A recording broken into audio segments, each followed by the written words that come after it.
Military intelligence, runs the old saying, is a contradiction in terms.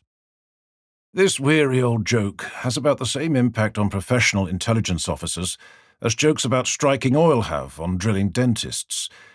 It is a commonly held view, however, because history is littered with disastrous intelligence mistakes. From the earliest recorded times down to the Gulf War, soldiers of all kinds have been taken by surprise. How could the military be so stupid? Yet surprise is one of the cardinal principles of war. Every military academy and staff college in the world teaches the need to achieve surprise and to guard against it to every single student of the military art. Despite this, the military appears to have been caught out with almost predictable regularity. Is the failing one of endemic stupidity or of an opponent's cunning? The answer is both. Just as every military commander hopes not to be taken by surprise, potential adversaries strive equally hard with every trick and resource to mislead, to deceive, and to catch their enemy unawares. To avoid being surprised, commanders rely on intelligence and their intelligence staffs to warn them. Sometimes they are successful, sometimes not.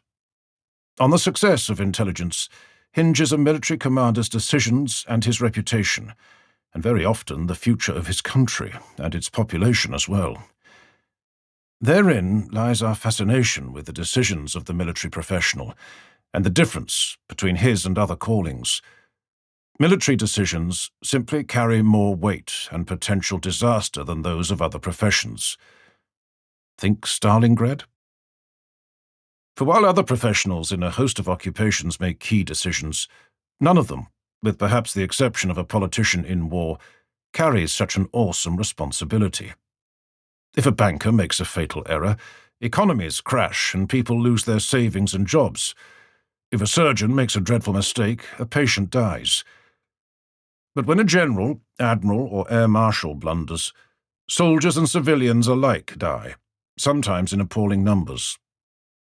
To take just one example, Hitler and Paulus sent no fewer than 250,000 men to their doom around Stalingrad. Of that number, only 5,000 broken men ever came back from Russia. Would Hitler have ordered the Sixth Army to stand fast had he had accurate intelligence about the Soviet general's plans? Although intelligence can help, it cannot make a commander's decisions for him.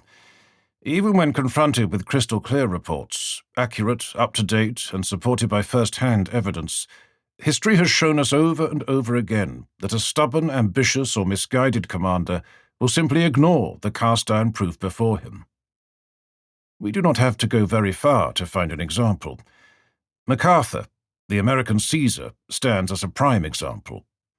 A more blatant attempt to disregard unpalatable intelligence can be found in the disaster at Arnhem. In September 1944, General Boy Browning disregarded Major Brian Urquhart's black-and-white aerial intelligence photographs clearly showing the presence of German SS Panzer divisions refitting near Arnhem. Not only that, a furious Browning promptly dismissed his unfortunate intelligence officer on the grounds that he had potentially compromised the whole mission and was mentally disturbed by stress and overwork. Urquhart was escorted out of the headquarters by a grim-faced director of medical services and sent off on convalescent leave. Days later, the paras dropped. The consequences of Browning's orders led to the catastrophic loss of the British 1st Airborne Division on the ill-fated Operation Market Garden. It need never have happened but for Browning's decision, which seems to have been based primarily on a desire not to be left out of the action when the war's end was thought, wrongly, to be in sight. The soldiers of the British and Polish airborne brigades paid a terrible price for the conceit and arrogance that motivated Browning's refusal to acknowledge the accurate information put before him by his intelligence staff. Ironically, years later, when Urquhart was the senior advisor on security operations as Secretary-General of the United Nations, he recounted the story of that fateful wartime autumn in sad, almost humorous terms, ending with, "But I don't really blame General Browning. In his shoes, what else could he have done?"